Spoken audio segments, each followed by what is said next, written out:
presentes. Vamos a ver el inicio de la presentación del libro Grupos de Interés Empresarial y Políticas Fiscales de los Gobiernos Estatales Mexicanos durante la COVID-19. A nombre del Colegio de Jalisco y de su presidente, el maestro Juan Enrique Ibarra Pedrosa, les doy las más cordiales de las bienvenidas. Para mí, como autor y moderador de esta presentación, es para mí un privilegio y un honor contar con su presencia y su participación. También quiero extender mi agradecimiento al Colegio de Jalisco, que me gustaría comentarles a manera de preámbulo. Este libro es producto de mi tesis de maestría para obtener el grado de maestro en políticas públicas, y quiero agradecer a las autoridades, al doctor Roberto Arias, quien hasta este año dejó de ser presidente, pero que siempre estuvo presente y apoyándonos a nosotros como alumnos, a los investigadores, a la coordinación de publicaciones, a la coordinación de comunicación, a la coordinación de comunicación y control escolar, a la coordinación del control escolar, de quienes sin su apoyo y comprensión y participación, pues este evento y este libro no sería posible. En ese sentido, también quiero extender una felicitación a quienes esta tarde me acompañan en el presidium, a la doctora Mónica Montaño, a la doctora Marcela Luis, quien nos acompaña de manera virtual, y por supuesto al doctor José Saí Sánchez Martínez, quien fue mi director de tesis.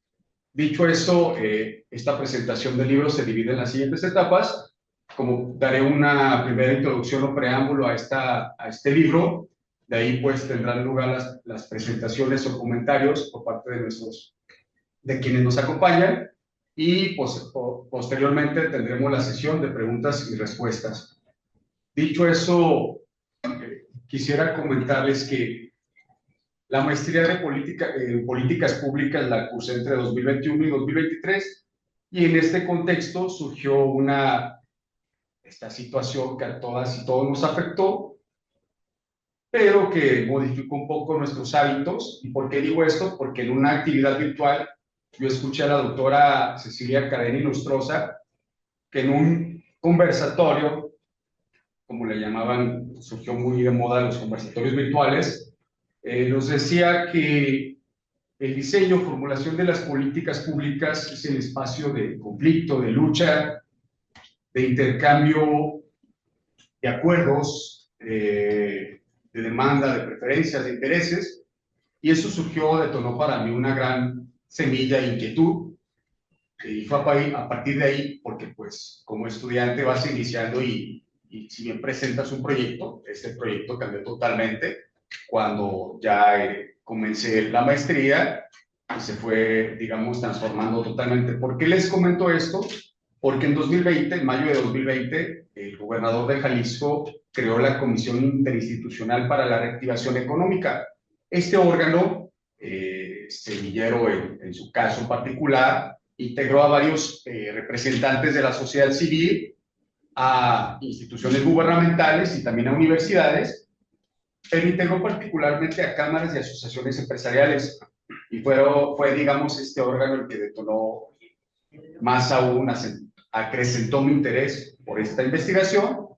Pero sin embargo, a la hora de consultar, hacer las primeras búsquedas en campo, para solicitar versiones estenográficas de sus sesiones, pues me respondieron que no existían, que no estaban obligados, y entonces pues ahí con el acompañamiento de mi director caímos en cuenta, y él me sugirió explorar qué habían hecho los otros estados.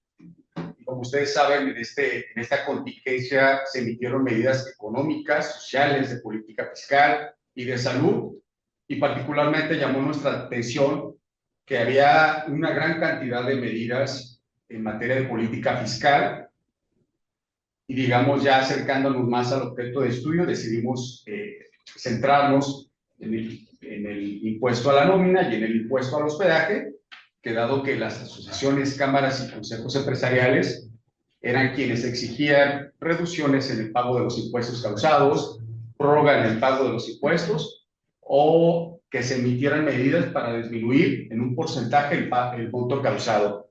Fue así entonces como llegamos a nuestra variable dependiente, Pero entonces ustedes se preguntarán cómo llegar al enfoque de grupos, dado que desde la perspectiva pluralista se han estudiado los grupos de interés. Mi director de tesis me recomendó el enfoque de grupos de interés, pero al buscar caímos en cuenta que el enfoque neopluralista era el más adecuado para estudiar estos grupos o asociaciones o cámaras, porque ¿qué nos dice el enfoque neopluralista a diferencia del enfoque neopluralista? Que si bien hay participación plural de grupos, solo ciertos grupos por sus recursos tienen una mayor probabilidad de influir o lograr sus preferencias en las políticas públicas. Y fue así, digamos, en este gran panorama, como llegamos a nuestro objeto de estudio, que fue la participación o intervención de los grupos de interés empresarial, entendidos como cámaras, asociaciones o consejos empresariales, en las políticas fiscales en las 32 entidades federativas. Bueno, para no ahondar más y darles el uso de la voz a quienes presentan esta tarde, le voy a dar el uso de la voz a la doctora Mónica Montaño, y es profesora del Departamento de Estudios Políticos de la Universidad de Guadalajara, México. Obtuvo el doctorado en el Instituto Italiano di Scienze Umane en Florencia, Italia. Es coordinadora del Grupo de Investigación Élites en América Latina en la Asociación Latinoamericana de Ciencia Política. Coordina el Observatorio Político Electoral de la Universidad de Guadalajara. Pertenece al Sistema Nacional de Investigadores. Es autora de artículos y libros sobre élites políticas locales y representación en los congresos locales. Doctora, adelante, por favor. Muchas gracias. Gracias. Pues en primer lugar, felicidades a Gerardo por esta gran obra y gracias al Colegio de Jalisco por la invitación, a todos ustedes por estar aquí. Y bueno, mi presentación va a ser de la siguiente manera. A mí me gustó señalar las reflexiones que el libro despertó en mí, las preguntas, para así pensar en colectivo y ver también ustedes qué opinan, ¿no? Sobre todo en un contexto donde en el mundo y en América Latina pues tenemos una ola de actores políticos que vienen del sector privado, de los empresarios, y que la derecha está también reorganizándose, ¿no? Con ciertos grupos. Entonces, bueno, en el apartado teórico está muy interesante porque Gerardo hace una revisión de la literatura muy completa, pero que si se fijan, nos pudiéramos preguntar si otro tipo de actores pueden ser tan estudiados como los empresarios. Realmente, al ser una minoría organizada en toda la extensión de la palabra de la élite, pues sin duda los empresarios han sabido buscar influir de una manera en que otros grupos no lo hacen, ¿no? Y eso es algo a lo que regresaré después. El capítulo 2, cuando habla de los empresarios y el Estado mexicano, sin duda es un momento de reflexionar cómo desde Berlusconi, no sé si se acuerdan, el presidente italiano, que fue quien puso en el centro al empresario, ¿no? ¿Qué significa un empresario? Él decía, un empresario se construyó desde abajo, un empresario no tiene necesidad de robar, y por eso es el mejor candidato, ¿no? Que hay. Y desde esos inicios del año 2000, los empresarios han pues tenido realmente una aceptación, ¿no? Entre el electorado, y eso lo muestra cada uno con la literatura que menciona, además de todo el proceso histórico en que pues el Estado corporativista, ¿no? Los sindicatos que representarían el pueblo trabajador, ¿no? El antagonista del empresario, pues cada vez está más alejado de las simpatías, ¿no? de la ciudadanía. Creo que sí hubo excesos y que realmente las corporaciones de trabajadores han caído en un rechazo, ¿no? Por la ciudadanía. Y los empresarios han logrado mantenerse en la esfera pública, han logrado ser competitivos a nivel de candidaturas. A nivel de América Latina está demostrado que los empresarios que se lanzan de candidatos tienen una tasa de éxito altísima, que está relacionada con los gastos de campaña, ¿no? O sea, las elecciones se han vuelto cada vez más caras y quienes tienen dinero para costearlas, pues la evidencia empírica muestra que los empresarios están haciendo muy bien las inversiones. Bueno, también algo muy interesante del libro y de la parte teórica es que tiene mucha bibliografía actualizada, que los conceptos que enseñamos, ¿no? Los profesores de lo que es el poder, de lo que es la influencia, pues Gerardo nos da los nuevos estudios que hay, ¿no? Del poder instrumental, del poder estructural, de cómo ya la literatura ya no habla de influencia, sino de éxito para poder lograr resultados. Y bueno, está súper bien documentado todo su apartado teórico. La evidencia empírica es también muy relevante. Claro que José Saide es un experto de los estudios subnacionales, así que se ve su mano muy bien asesorada. Porque los estudios subnacionales también son recientes, ¿no? Hasta hace algunos años todo era estudios a nivel nacional o estudios de caso por separado. En este libro se logra abarcar los estados de la República para ver toda la fotografía del país, lo cual me parece muy interesante y aporta mucho a la ciencia política. Ahora, bueno, hasta ahora no he mencionado el COVID, que es parte del título del libro y es muy central. Pero lo que me pareció muy interesante es que yo también en el 2022 participamos en un libro sobre instituciones públicas y el COVID, y el libro de Gerardo confirma algo que se veía ya en ese tiempo, ¿no? Que durante el COVID las instituciones se cerraron cada vez más, los congresos dejaron de recibir a la ciudadanía, de hacer sesiones públicas. En fin, alguien pudiera decir, obvio, porque era una emergencia con distanciamiento social, pero si se fijan, fue un momento en que el espacio público desapareció, ¿no? Pero quienes sí siguieron en un espacio público, Gerardo lo documenta aquí, las empresas, bueno, los grupos empresariales buscaron maneras de acercarse al espacio público, al menos como audiencias con los gobernadores o como audiencias con los ejecutivos, ¿no? Entonces esto creo que también hace mucho reflexionar sobre cuál es el rol de todos los grupos que no están representados, ¿no? En esta minoría que sí supo. Alguien diría, bueno, sí, también tuvo aportes, porque lo que nos enseña Gerardo es que a cambio de algunos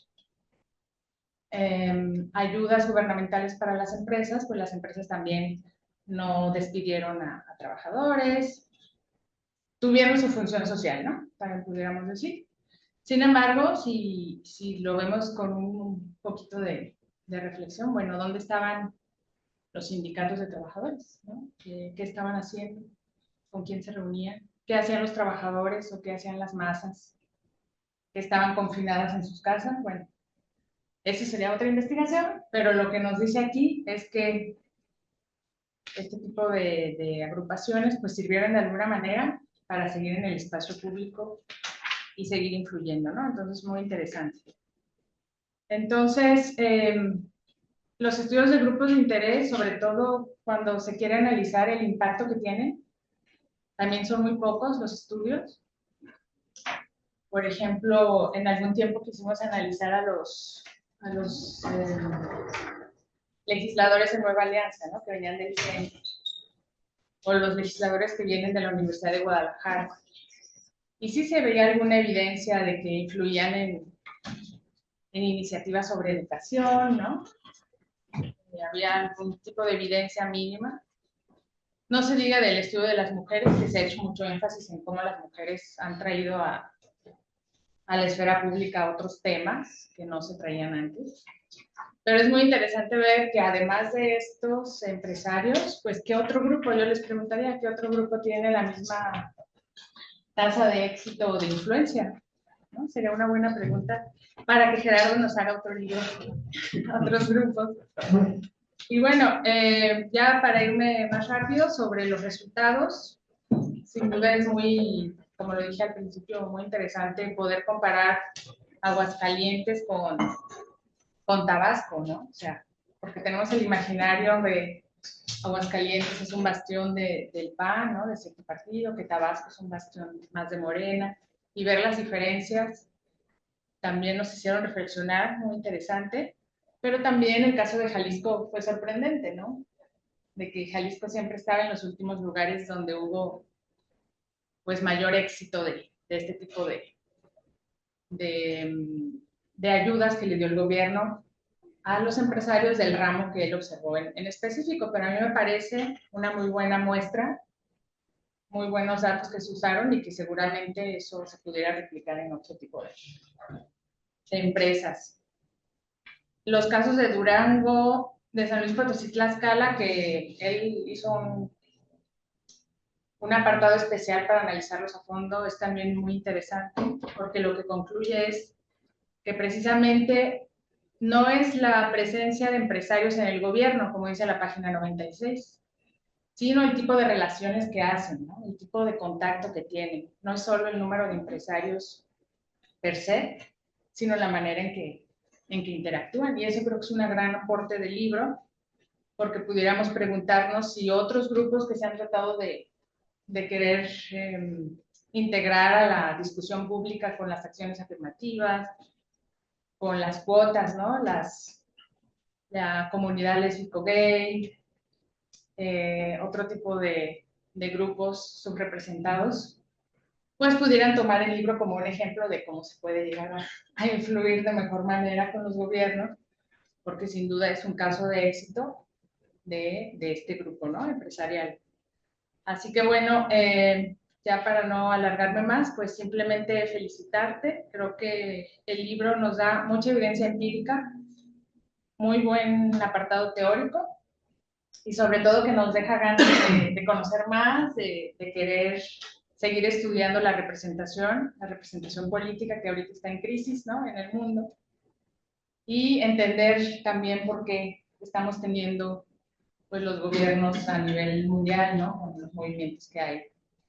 Y, y pues muchas felicidades y gracias.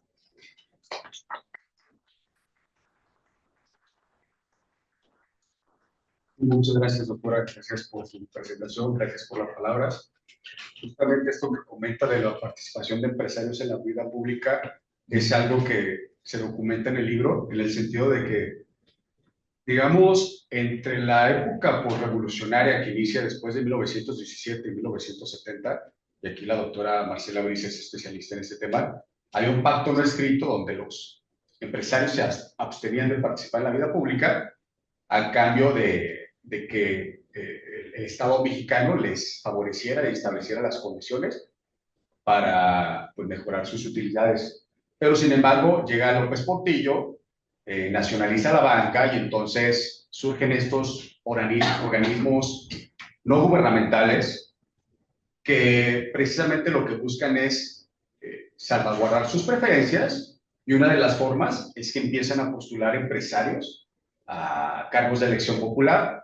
El caso muy sonado es Vicente Fox Quesada, que venía de Coca-Cola Company, pues como ustedes saben fue electo presidente de México. También tenemos casos, el gobernador de Guanajuato, que fue empresario. En fin, estos actores, digamos, los grupos de interés empresarial son una forma en que se organizan para recurrir a la acción colectiva, pero encuentran otros mecanismos para intervenir en la vida pública. Reuniones, como lo comentaba, reuniones con el gobierno, consultas institucionalizadas, y una de esas mecanismos pues es precisamente postularse a cargos de elección popular. Y sobre la pregunta que comentabas, otro tipo de actores que pueden ser estudiados como los empresarios, yo creo que por su capacidad de movilizar recursos económicos, o como se conoce en el poder estructural, su capacidad de desinversión, es muy difícil que otros actores que recurren a la acción colectiva, como las asociaciones civiles organizadas o los movimientos sociales, logren tener esta capacidad para si lo decimos en crudas palabras, pues chantajear al gobierno. Capacidad de licitación. Le comentaba hace un momento al doctor José Said, cuando ingresamos, que un caso muy paradigmático es las asociaciones que recién se crearon de ganaderos y de transportistas que bloquean y paralizan las carreteras. Podemos discutir si sus demandas son legítimas o no, pero recurren a la acción colectiva para manifestarse, organizarse y para hacer un frente común frente al gobierno y exigir más. Y digo más porque muchos, usando las tácticas de la CENTE, que no el CENTE, pues chantajean al gobierno para más prebendas. Pero bueno, este es otro tema. Para no extenderme, le vamos a dar el uso de la voz a la doctora Marcela Briz Garizuyeta. Ella es doctora en Ciencia Política por la Facultad de Ciencias Sociales, Ciencias Políticas y Sociales por la UNAM, en la cual es profesora de asignatura desde 2012.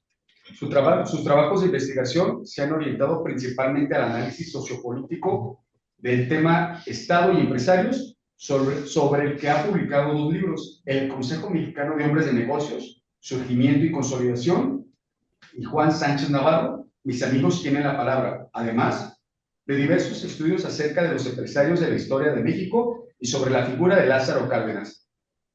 Es también miembro titular del Seminario de Cultura Mexicana. Adelante, doctora, por favor. Muchas gracias.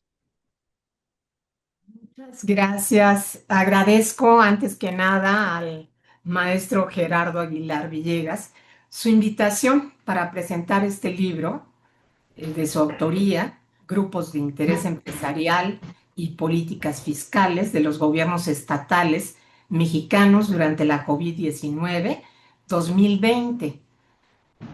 Saludo a mis compañeros con quienes tengo el gusto de compartir esta mesa de presentación, aunque sea en forma virtual. La doctora Mónica Montaño Reyes y el doctor José Said Sánchez Martínez, así como a todos quienes hoy nos acompañan. Debo decir que antes que nada, este libro me causó una grata impresión por tratarse de un ejercicio muy bien logrado para focalizar la influencia alcanzada por los grupos de interés empresarial en sus demandas específicas y en sus agendas en general. Este tipo de trabajos vienen a cubrir una necesidad muy importante para quienes analizamos élites y grupos de interés empresarial y también para quienes enseñamos a analizarlos.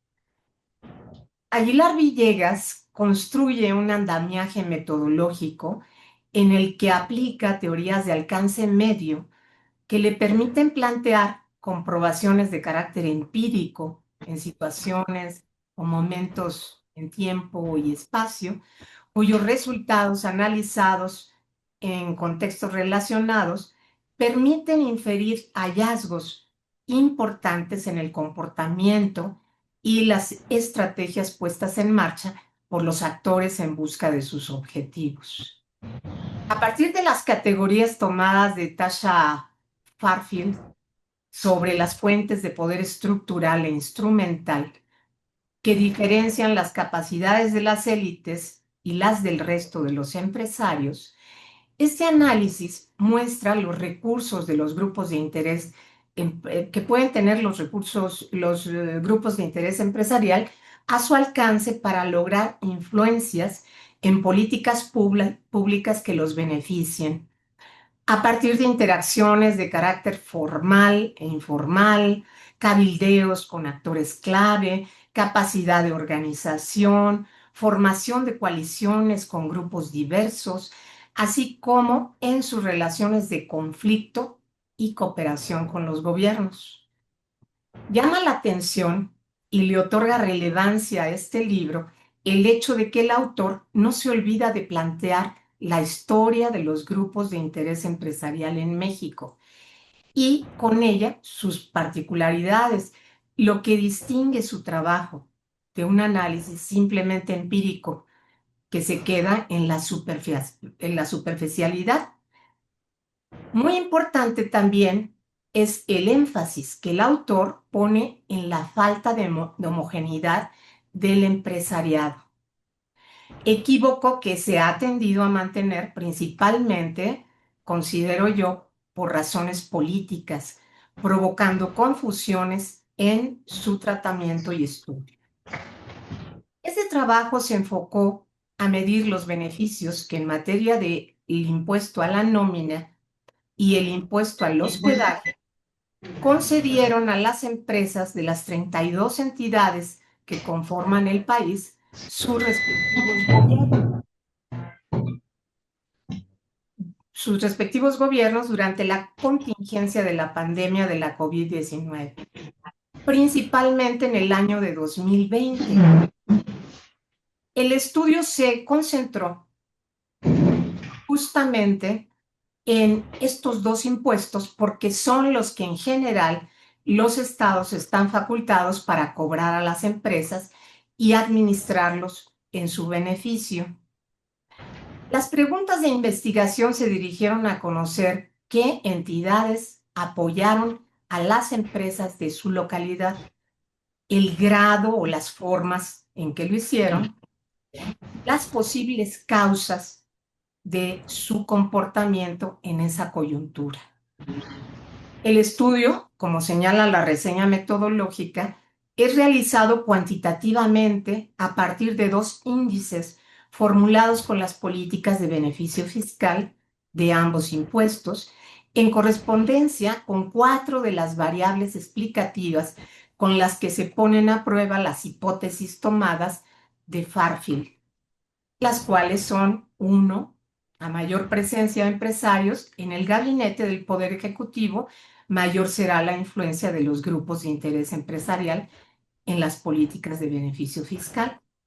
2, a mayor presencia de empresarios en la legislatura local, mayor será la influencia de los grupos de interés en las políticas de beneficio fiscal.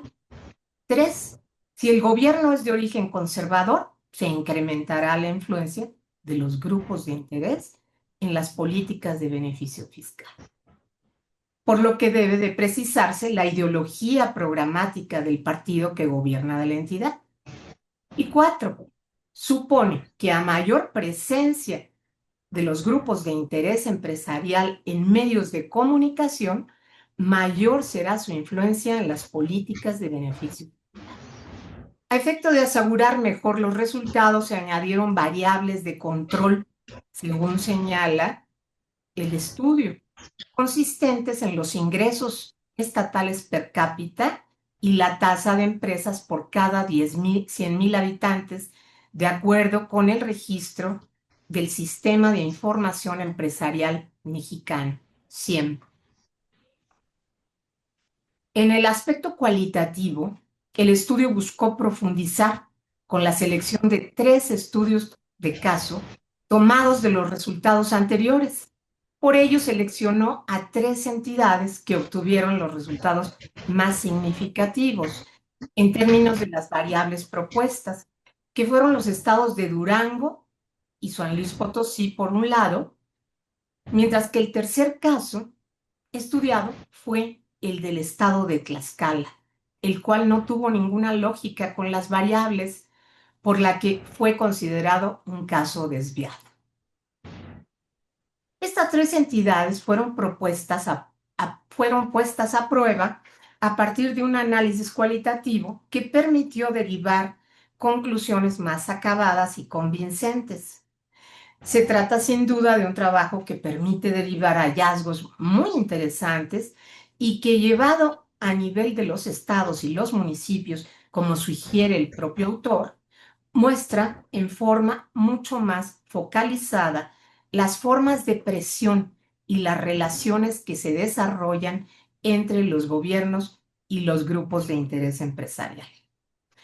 Entre los aspectos relevantes a resaltar sobre las conclusiones que elabora Gerardo Aguilar Villegas está su siguiente señalamiento, con el cual estoy totalmente de acuerdo. Abro comillas. El caso mexicano, señala, muestra con particular claridad que la influencia de los grupos de interés empresarial no puede entenderse únicamente en términos de presión externa sobre el Estado. Tanto los resultados cuantitativos como los estudios de caso sugieren que los grupos empresariales operan en numerosos contextos subnacionales desde dentro de las propias instituciones gubernamentales. Cierro comillas. Quiero concluir esta presentación recomendando ampliamente la lectura de este libro, el cual viene a enriquecer los estudios sobre los grupos de interés empresarial en México y que sin duda servirá de guía muy útil a quienes los estudian o pretenden estudiar. Muchas gracias a todos por su atención.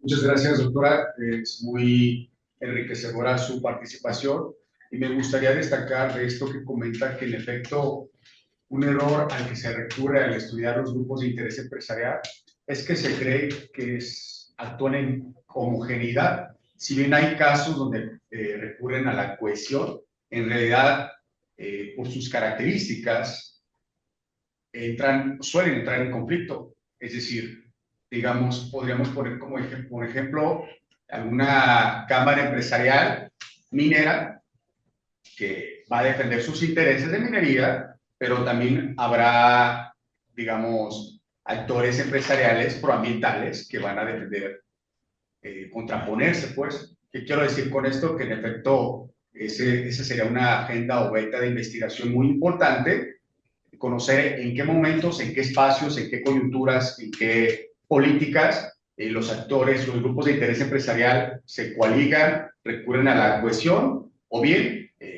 cooperan, o bien se conflictúan. Bien, tenemos la última participación de quienes nos acompañan en esta presentación, a cargo del doctor José Said Sánchez Martínez, quien desde 2019 es profesor investigador del Colegio de Jalisco y coordinador de la maestría en políticas públicas desde 2021. Sus líneas de investigación se centran en el federalismo fiscal, la economía política subnacional y las relaciones entre poderes ejecutivo y legislativo. Es miembro del Sistema Nacional de Investigadoras con el nivel 1. En 2025 recibió el premio de investigación para jóvenes de la Academia Mexicana de Ciencias y el tercer lugar del premio INAP. Adelante, doctor. Muchas gracias. Buenas tardes a colegas y a quienes nos acompañan. Bueno, primero, felicitarte, Gerardo, porque creo que, no tengo el dato exacto, pero yo creo que son muy pocos los alumnos que salen de una maestría y con un libro bajo el brazo, producto de la calidad del trabajo, pero seguramente son poquísimos, ¿no? Yo creo que es un buen inicio para, si vas a seguir en este ámbito, creo que es una buena forma de entrar al ámbito de la investigación y de la academia. Bueno, señalar las virtudes de este trabajo. Quienes conformamos en su momento el jurado, concordamos en que es un trabajo con calidad, lo cual de nueva cuenta se reflejó en el concurso INAP al obtener el segundo lugar, y después un nuevo dictamen ahora para salir bajo el sello de Colhal, que me parece que igual los dictámenes fueron positivos. Entonces yo creo que esos tres filtros, por decirlo así, nuevamente reiteran la calidad de tu trabajo. ¿Y cuáles son las virtudes del mismo? Bueno, de entrada, quien quiera conocer el tema de los grupos de interés, sí o sí va a tener que leer tu trabajo. Y bueno, las virtudes, la primera es que tienes un argumento teórico claro, ¿no? No estás ahí en las nubes ni utilizando un lenguaje muy sofisticado que a veces algunos sociólogos utilizan para verse muy elevados. Tú demuestras que no hay necesidad de hacer eso y aparte pues escribes bien. lo cual también hace amena la lectura. En segundo lugar, pues un estado del arte muy detallado, riguroso, que también nos muestra el panorama general de lo que se ha hecho, y en eso a veces los alumnos tienen debilidades. Sobre todo, no hay que perder de vista que el estado del arte te va a permitir conocer los vacíos que todavía hay en ciertas áreas, conocer los métodos que se están utilizando y sobre todo identificar cuál es el aporte potencial de tu investigación. Yo creo que todo eso son elementos que no hay que pasar por alto.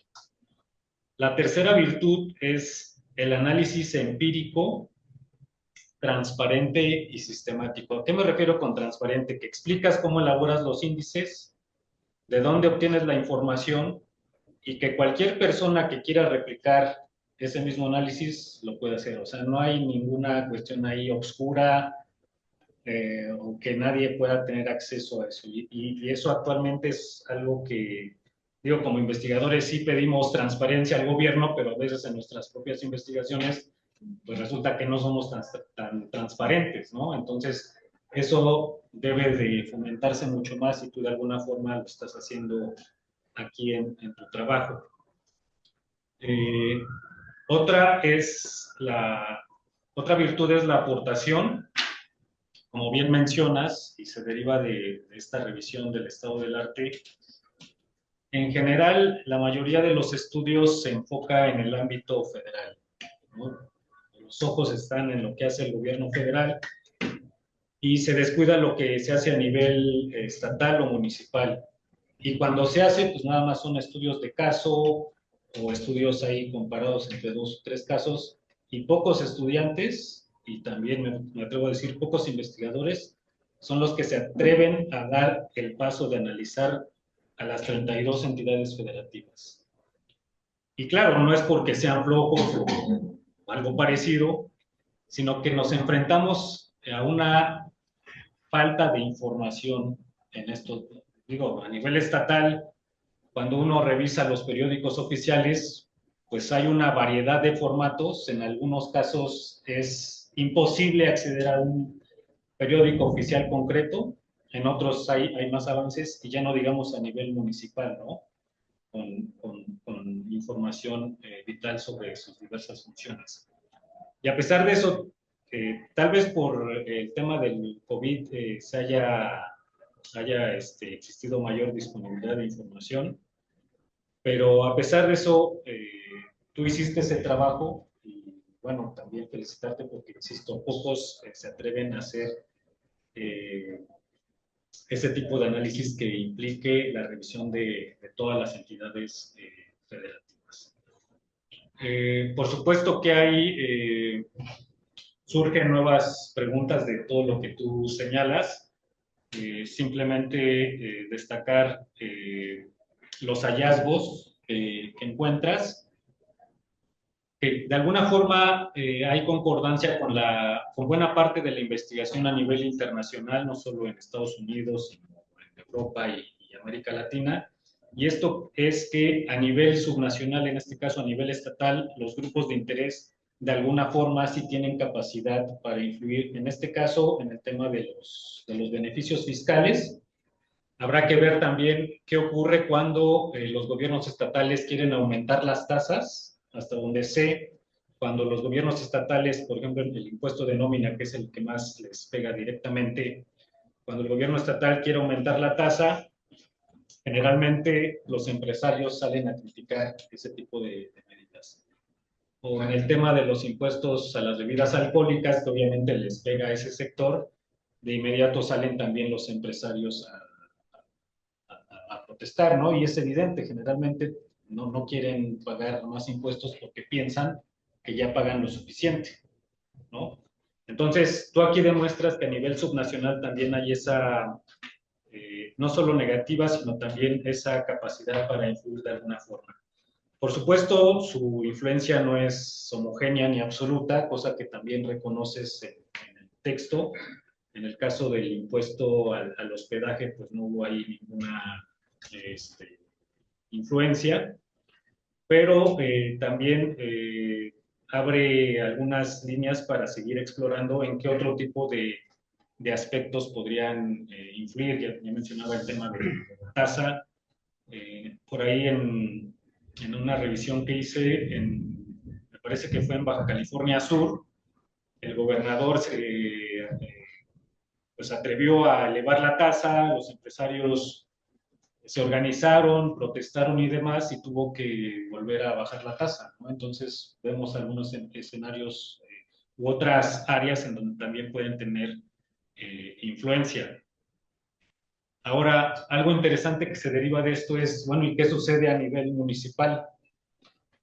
Donde sabemos que pues, las capacidades de recursos de los municipios pues, son muy, muy limitadas, ¿no? A veces aquí en Zapopan o en Guadalajara, de alguna forma podemos intuir que los empresarios también están teniendo influencia, sobre todo ahorita con todo este boom de inmobiliario.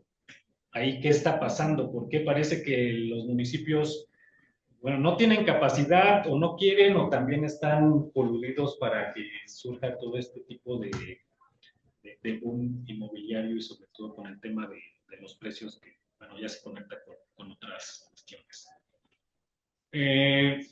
Y bueno, al releer el texto, mencionas un dato interesante, un poco más para la reflexión, cuando señalas que en la Ciudad de México, pues ya en 1800, me parece que era 79, no recuerdo bien el dato, pero a finales del 19, ya los empresarios de la Ciudad de México se estaban organizando.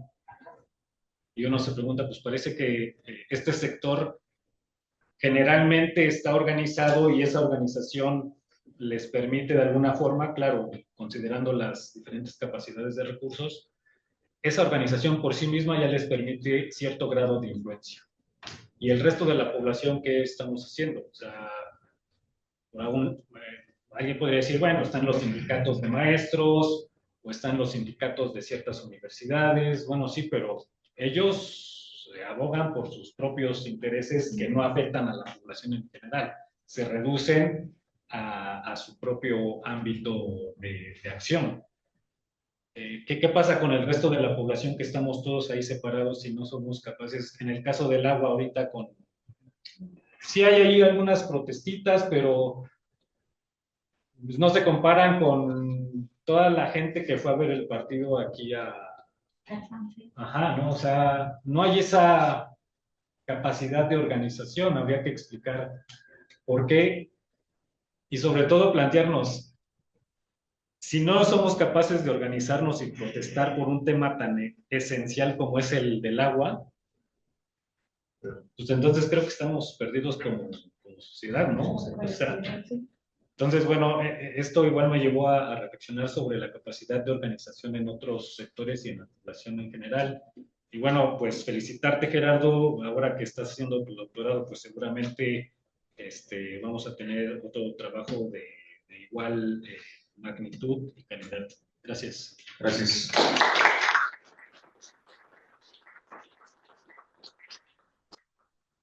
Esto que comenta el doctor me parece muy destacable porque el estudio de las acciones de los grupos de interés en general, diría el doctor Diego Solís Delgadillo, en México la información es subterránea, porque como no está regulada su participación, salvo un reglamento que regula la participación de estos actores y otros actores en el cabildeo en el Congreso de la Unión, el resto de actividades son subterráneas y en el resto, digamos, de poderes, poder judicial, poder ejecutivo y los gobiernos locales y municipales.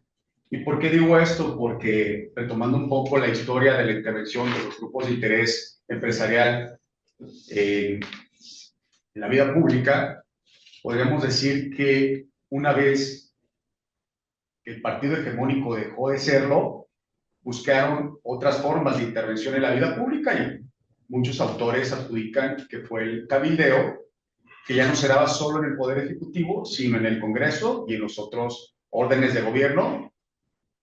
¿A qué voy con esto? Pues que es muy difícil, no es imposible, pero es difícil construir bases de datos confiables que permitan estudiar de manera sistemática y trazable a estos actores. Y por eso me parece muy importante. Ahora, esto que comenta de las otras áreas, por supuesto, la planeación urbana, creo que es un tema fundamental donde intervienen sobre todo los grandes empresarios inmobiliarios. Y creo que, por supuesto, también en el medio ambiente hay una gran venta de oportunidad. Lo comentaba usted hace un momento, ¿no? En los impuestos a las bebidas azucaradas o alcohólicas, las grandes corporaciones intervinieron. ¿A qué voy con esto? Que hay cuestiones, por ejemplo, cuando se emiten normas ambientales, hay empresarios grupos que están interviniendo para lograr sus preferencias. Y esta reflexión que comenta de por qué no hay organización, capacidad de organización en la sociedad civil desorganizada, yo creo que es porque, me viene también la reflexión, porque los partidos políticos dejaron de ser estos canales para, digamos, traducir preferencias en demandas en la vida pública. Al menos en nuestro país sabemos que son más bien partidos pragmáticos que no tienen una ideología clara, y entonces eso evita, creo yo, de alguna manera la adscripción de la sociedad a ciertas posturas concretas. Y digo que son pragmáticos porque en sus campañas, en los programas electorales, pues promulgan algo, pero en la acción gubernamental son muy pragmáticos, no se definen hacia ciertos lados de la balanza por el temor a perder electores. Y pues, sin más, iniciaremos con la ronda de preguntas y respuestas. Van a ser 2 rondas de hasta 3 o 4 preguntas, y pues serán estaré muy agradecido de escucharles y de responderles, por favor. No sé si tuvieran preguntas.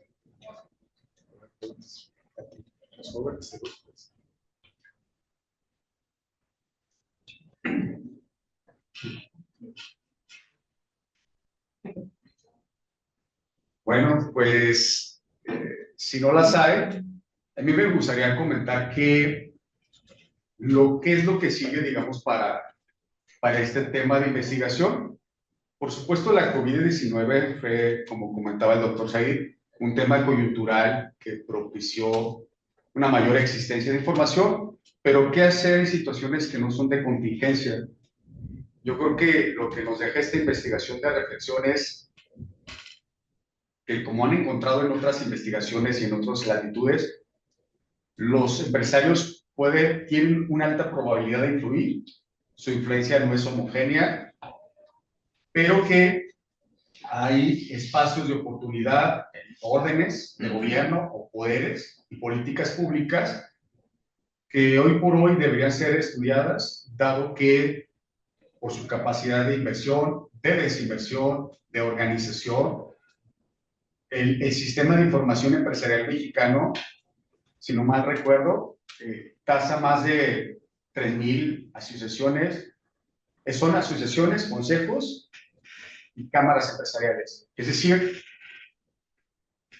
la radiografía hasta ahora es desconocida, y no solo eso, si la radiografía de quiénes, cuántos y en qué manera intervienen, indistintamente de si alcanzan o no sus preferencias, el reto más importante es si estos actores que desconocemos cómo participan en general, o quiénes son en general, o sea, sabemos quiénes son, pero no cómo participan, o insisto, su participación es subterránea.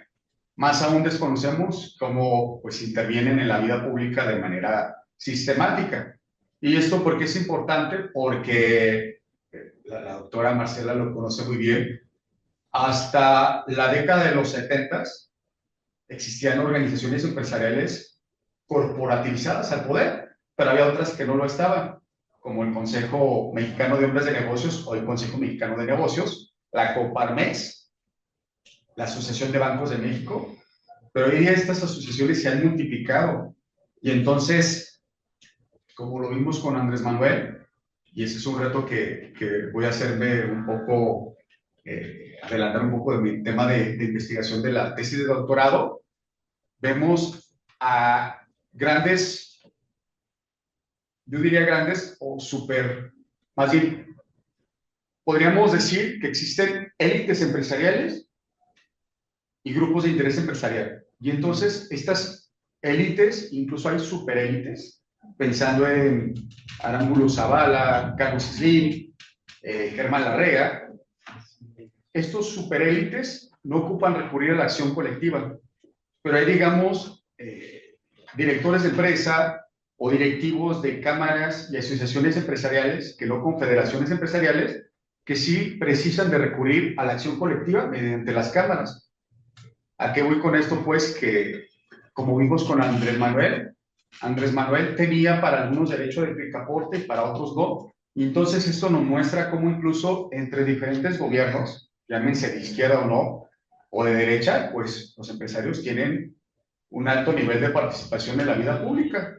Y un caso muy concreto que también fue muy conocido en la década de los 90 fue con Carlos Salinas de Gortari, que creó un grupo petit, si lo podemos decir así, que lo acompañaron para la aprobación y discusión del Telecán, y que hoy día también existe un grupo similar para el TEMEC.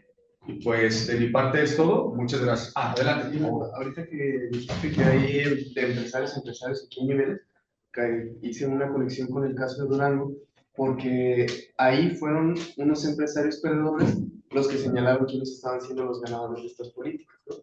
Porque se dieron cuenta unos empresarios que estas políticas en el COVID estaban beneficiando a los amigos de los que estaban en el poder, ¿no?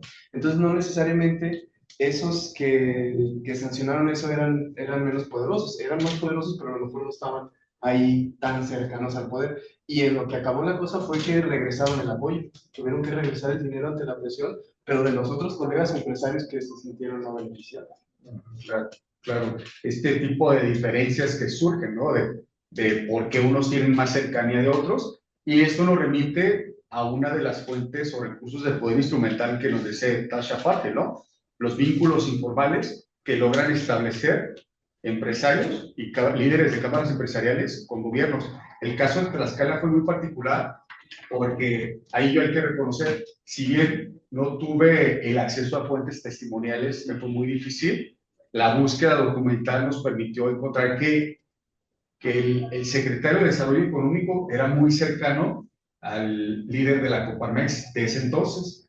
Tan es así que organizaban ruedas de prensa sobre temas de salud y seguridad, cuando nosotros podemos preguntarnos, ¿qué hace un secretario de Economía organizando ruedas de prensa de seguridad y salud con el líder de la Coparmex? Y eso nos habla pues de esta cercanía y de relaciones que algunos gozan, como comentas, y otros no.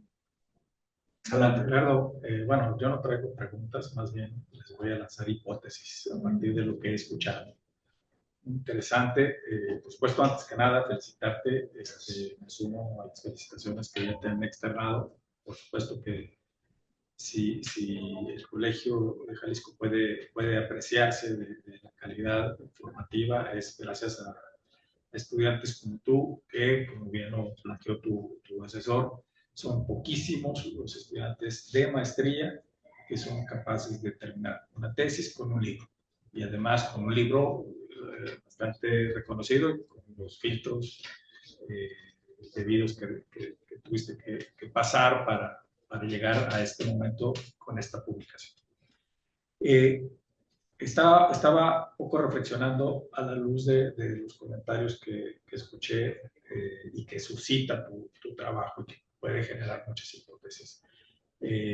Por ejemplo, la doctora Mónica, cuando estaba conversando sobre cómo comparaba al grupo empresarial versus otros grupos y cómo podían generar.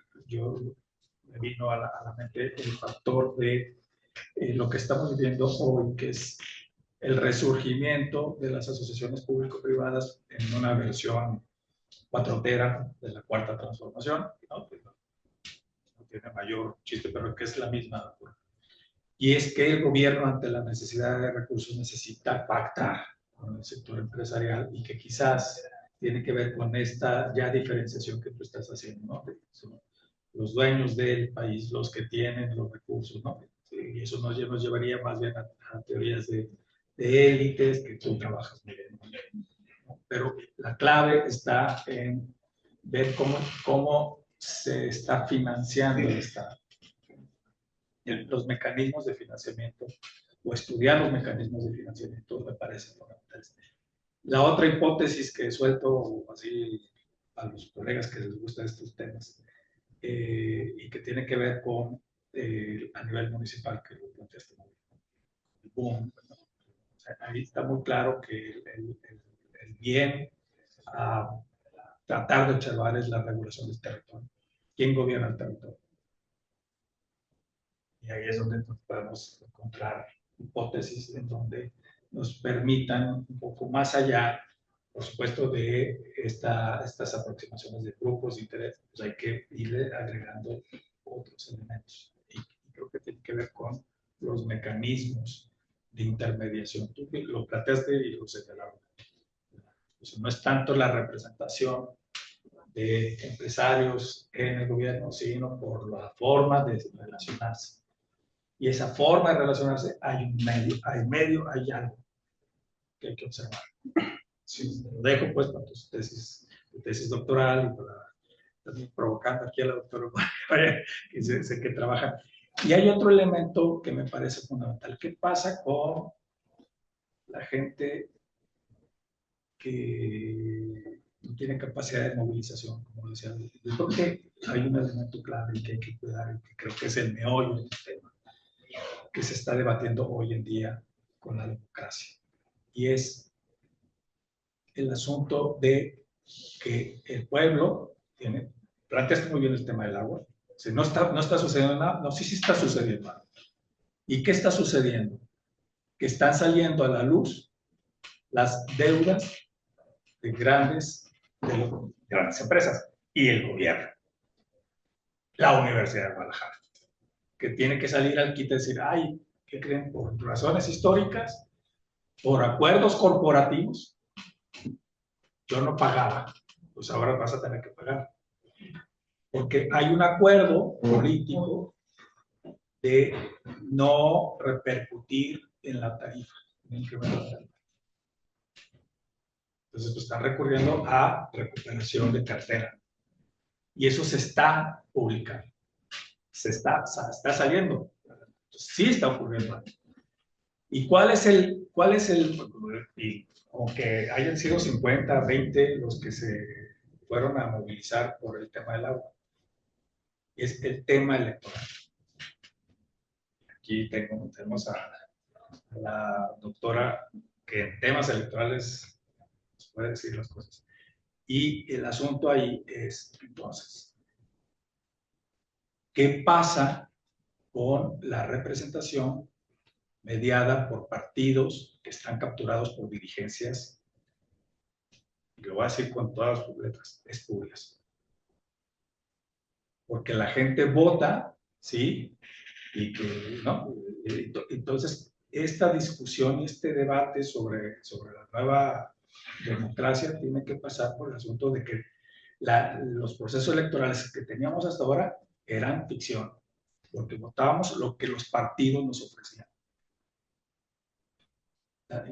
Yo siempre he sostenido que la principal competencia política electoral es al interior de los partidos, porque es quien saca el boletito para ser votado. Ahí está la trampa del sistema político mexicano, que con toda la claridad es que el proceso de transformación que hemos visto en los últimos años del sistema electoral radica en eso. La clave está en eso, en que no fuimos capaces de generar un sistema electoral que efectivamente represente o reproduzca la representación política real de este país. Ahí se las dejo como 3 hipótesis. Muchas gracias. Muchas gracias, doctor. Ya, si no, vamos a ir a tarde. Doctor. No, yo solamente decirte que nos vemos en el coloquio de élites. Y bueno, y precisamente a lo mejor, qué bueno que te das cuenta de, yo utilizando Jalisco como laboratorio para hacer generalizaciones. Ahorita decías, estaba la parte política, la parte económica, el crimen organizado, el grupo UDG, y otro pilar, la iglesia. Esos son los 5 pilares del poder en Jalisco, ¿no? Y eso que estás diciendo de los empresarios, me gusta que hayas hecho la distinción entre grupos de interés, cámaras empresariales y precisamente alguna élite. Toda proporción guardada es histórica, es estructural. Pues, me estoy metiendo más en... Si Roberta te habla de eso, yo soy más burdesiano, ya te he dicho, otras relaciones, lo informal, los campos. Y entonces habrá que ver ese grupo de poder en términos de Mills o en términos de campo, es decir, de estas, yo te puedo decir, independientemente de todo, en la fragmentación de grupos empresariales, los nombres y apellidos de quiénes son los empresarios que determinan todo esto que incluso te dice Roberto, en términos de la parte urbana, la parte medioambiental, y son estos nombres. El dueño de Farmacias Guadalajara, que no participa, esos son los más ricos, el de Raimundo Gómez Flores y su hija Altagracia. O sea, hay un cambio generacional, incluso hasta una forma de hacer. Está Valenzuela, que es el dueño de Motromexas, incide en la cuestión metropolitana. Está la parte otro. Entonces, esos son empresarios, son oligarcas, son grupos de poder, esos sí tienen picaporte. Entonces, toda proporción guardada, el modelo lleva a la cuestión nacional. Estos empresarios de élites de grupos de poder, pues obviamente están Carlos Slim, está el dueño del Grupo México. O sea, esos hombres son otra cosa, ¿no? O sea, no son empresarios, esos son élites económicas. Entonces, creo que estas distinciones al interior te van ayudando a realmente a precisar el concepto de élite económica, que como bien dices, es muy, y precisamente son quienes al final de cuentas, pues obviamente han evidenciado que las fachadas institucionales no son eso, ¿no? El poder está en otros lados, ¿no? Entonces, así. Como la parte de la gobernanza, como la parte electoral, como la parte, todo eso, hay que recurrir a territorios. Por ahí va. Sí, muchas gracias, doctor Roberto, doctor Alberto. Creo que esto que comentan es muy importante porque dejamos de lado que al final el Estado mexicano pues requiere recursos y si no lo hace vía los impuestos, va a ser bajo este tipo de mecanismos, las asociaciones público-privadas. Lo que sucede con este mecanismo es que en la época del PAN, de la transición, pues fue muy mal usado. Digo mal usado porque genera, hoy día una asociación público-privada genera escozor mediáticamente. Yo creo que toda proporción guardada, como la deuda pública, si es bien administrada, pues puede ser utilizada como un instrumento, pero aquí lo que sucede, como dice bien el doctor, es un intercambio de favores y de acuerdos, ¿no? Que... No, y ya nomás cambias la etiqueta, pues ya no le llamas ATPs, le llamas de otra manera. Es lo mismo. Muchas maneras. Y sobre esto que comenta el doctor Alberto, a mí me surgió una reflexión porque hay un autor que ahorita no lo recuerdo así a bote pronto, pero palabras más, palabras menos, él dice, existe la clase empresarial, existe la élite empresarial y la masa empresarial. La élite, pues son estas personalidades con derecho de picaporte, y la masa empresarial que recurre a organismos para mecanismos para la acción colectiva, porque a diferencia de la élite empresarial no tienen estos accesos. Y bueno, pues si no hubiera alguna otra intervención, daremos por finalizada la presentación. Comentarles, primero reiterarles mi agradecimiento por su presencia. Doctora Mónica, muchas gracias. Doctora Marcela, muchas gracias. Doctor José Said, muchas gracias. Agradecerles su presencia, invitarles aquí al brindis que tenemos aquí atrás y pues tendremos libros de cortesía para ustedes que nos acompañaron esta tarde. Muchas gracias.